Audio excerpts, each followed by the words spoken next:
Okay, well there we go. I think we're live now. Hey guys, welcome to the TED Show. Today is Wednesday, September 12th, 2018.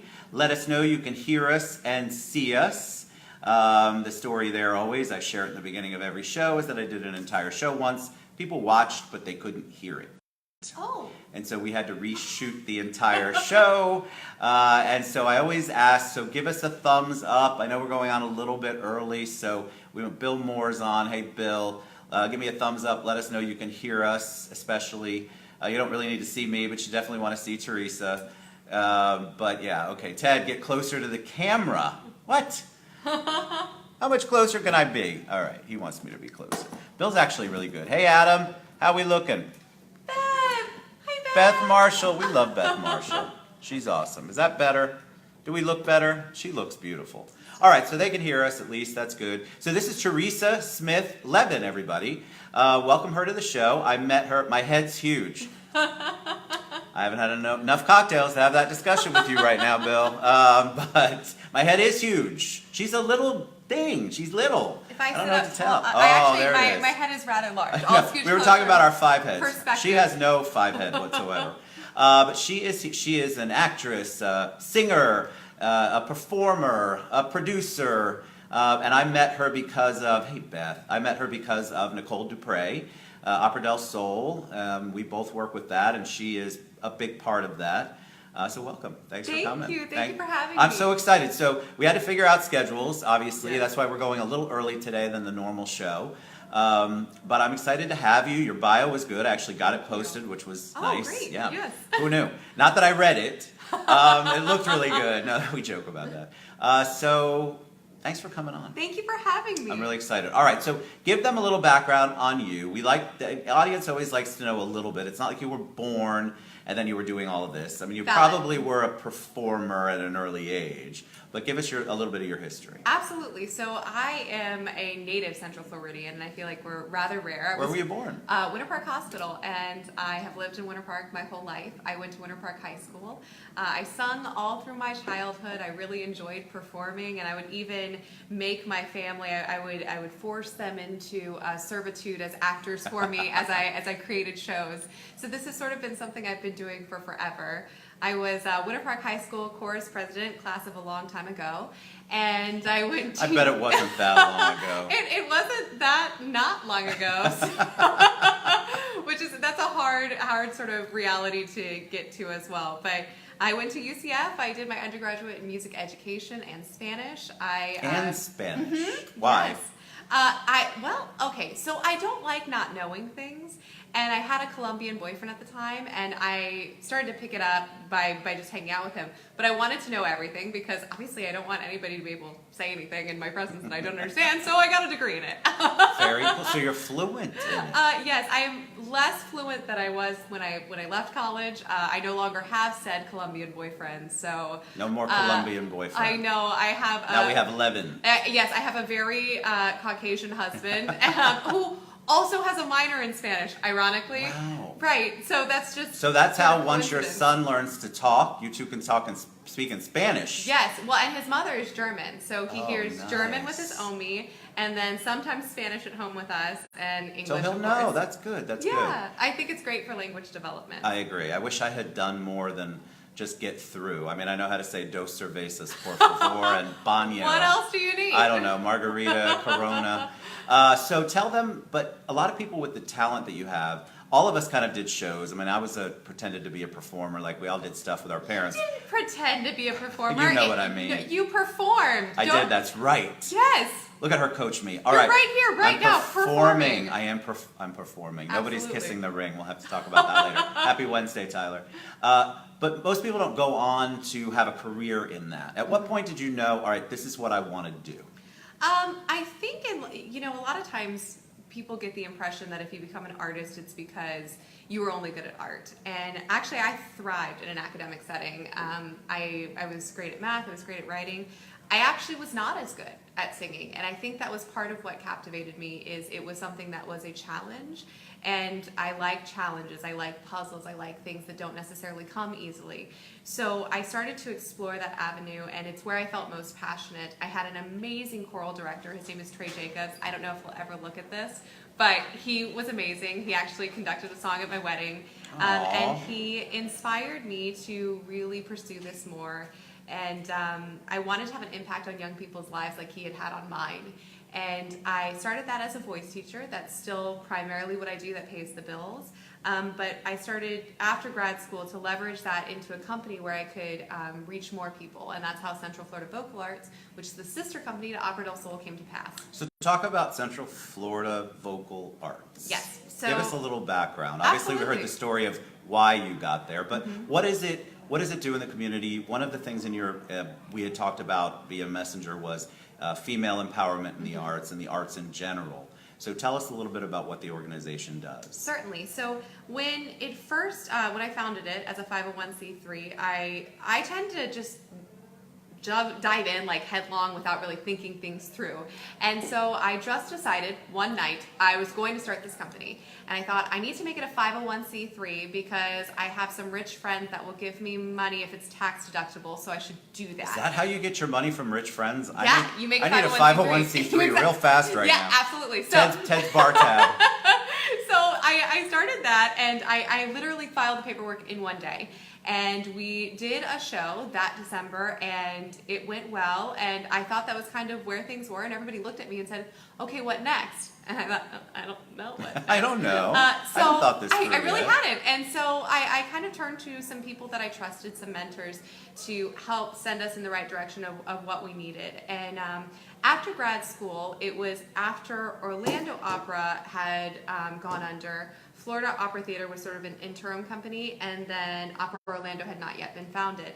And so there weren't a ton of opportunities for classical singing, and certainly not companies that were working with younger people to the extent that I wanted. Sure. And I also, in voice teaching, found there was this need for scholarships for students to take voice lessons.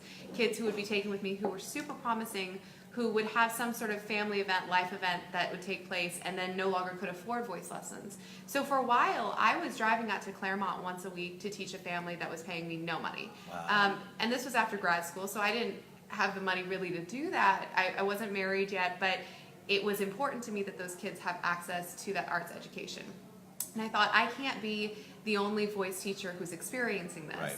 So that became a part of what we did, was offering scholarships for young artists to take private voice lessons. And then we started an institute, which started with just 28 students that did it the first year. And now this was our highest enrollment year. We were, I want to say 78 this past year. You have 78? 78 that come see us during the summer. Oh, I personally voice teach about 30 kids a week. And then I have a network of 4 other teachers that teach for us year-round, who teach voice lessons throughout the week, that probably teach an additional 15 students every week. I didn't realize that there were that many vocal talents in our area. I guess I should know that because we're full of incredibly talented people in our area. Brian Sikorsky, by the way, says hi. Brian! We love Brian. But I didn't realize that there was that much of a demand or a need. Absolutely. You would be shocked at how many wonderful voice teachers, first of all, our community has. So many of my friends that are voice teachers. We have a wonderful organization called National Association of Teachers of Singing, NATS. And I'm a member of that, and there's probably about 40 members in the Central Florida area. And each of those teachers probably teach anywhere from 10 to 30 students a week like I do. I teach at the Dr. Phillips Performing Arts Center. I also teach at Dr. Phillips High School. I taught 2 lessons this morning. I'm here with Ted, and then I will go back and teach 4 more this afternoon. And so I think that's a testament to Orange County Public Schools arts education. Scott Evans, who oversees all of that, what a commitment there is to creating these young artists. Well, there has to be a commitment, right? Because Florida is now 48th in the country for arts money. And think about that we are still doing that, despite the fact that we don't necessarily have the backing from government, that people are still executing this and seeing this mission through and inspiring these young people, whether they go on to be artists or not. I love when my kids decide that they're going to study music in college or musical theater in college or theater in college. That's great.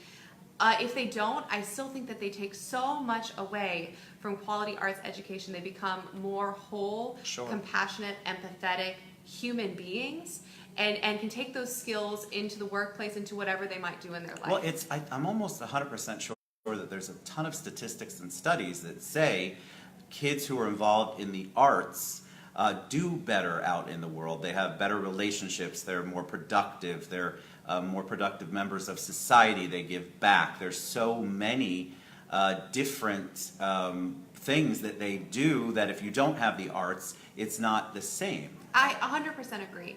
And not only that, I think we focus a lot on these studies about their academic success, which again is huge. Great. I love that kids who take music lessons score better on their SATs. But I would take it a step further to say that kids who study arts are kinder to one another. If we're so worried about violence in schools, we're worried about the way kids interact with one another, I guarantee if you're giving them better access to arts education, a kid who feels seen and recognized and a part of that narrative not only doesn't want to hurt himself, he doesn't want to hurt others. He's a part of something. And I think that in the world we need a little bit more of that. I totally agree. All right, so what does a vocal lesson look like? So whenever I have a brand new student, I actually have 4. I typically don't take a lot of new ones because I have so much on my plate. I have a new baby, like you said. I know. But I have 4 new students right now. So if you were to come into your first lesson with me, I would say, have you ever taken a voice lesson before? And I said, all right, this is going to be a little weird. The first part of it, I'm just going to listen to, and we're just going to make some noises, and we're going to sort of find your voice, find your noise, and explore what you can do with your voice, see what we do really, really well, and see where we need to work. And then the second half of the lesson, we might spend some time picking out some repertoire, some pieces that would be appropriate for auditions that you have coming up, something you might be doing at school, something you are just passionate about and want to learn to sing. But a lot of it is devoted to those vocalises because in my opinion, that's how you sing. The songs are what you sing, but the warm-up is how you sing and how you learn to sing and then bridge that into what you're doing with your repertoire. So I find it interesting. I've never taken a vocal lesson, but one of my favorite parts of American Idol are the auditions where people have been told their whole lives that they sound amazing. And so do you ever get a student that you're like, wow, this is going to take a lot of work, or do you weed them out? I mean, it must be difficult because you don't want to discourage them, right? Okay, so I'm going to tell you, I am a firm believer that everyone can sing. I love that. I'm a firm believer that everyone can sing Beth Marshall. Beth Marshall. So everyone can sing. So the reality is that most people have a voice, but for a lot of adults, somewhere in their childhood or adolescence, someone gave them the impression that they could not. Correct. And then they stopped. And so what happens is those muscles and that coordination in the throat kind of atrophy from not being used and not experimenting with that and growing in that way through childhood and adolescence because they thought they weren't good at it. Oh, you can't sing. So a lot of adults will come to me and say, oh, I can't sing. I'm actually teaching a new class at the Mayflower Retirement Community starting next Monday. Are you really? Oh, I bet that would be so much fun. I'm going to teach residents to sing. So I'm going to do a group class cool. because I truly believe this. And you are right. There are some people who come to it more naturally than others. 100%. But I don't want to be the teacher that only teaches talented kids. I want to be the teacher who can take... Because that doesn't say anything about me if I take a kid who's already good and they stay good. Right. And there are teachers like that, but I don't want to be that person. I want to grow as a teacher and as a human from working with a variety of students with different sort of levels of talent and capacities and things that they're naturally good at. I love it because you're right. Somebody was told in the early years they couldn't draw. And a lot of that comes, it's not just parents, it's our education system sometimes creates this little box, and if you're outside of it, there's no way to continue to encourage you. Absolutely. So how awesome for you to take on anybody, pretty much. Yeah. I love that's the first time I've ever heard that. That actually gives people hope.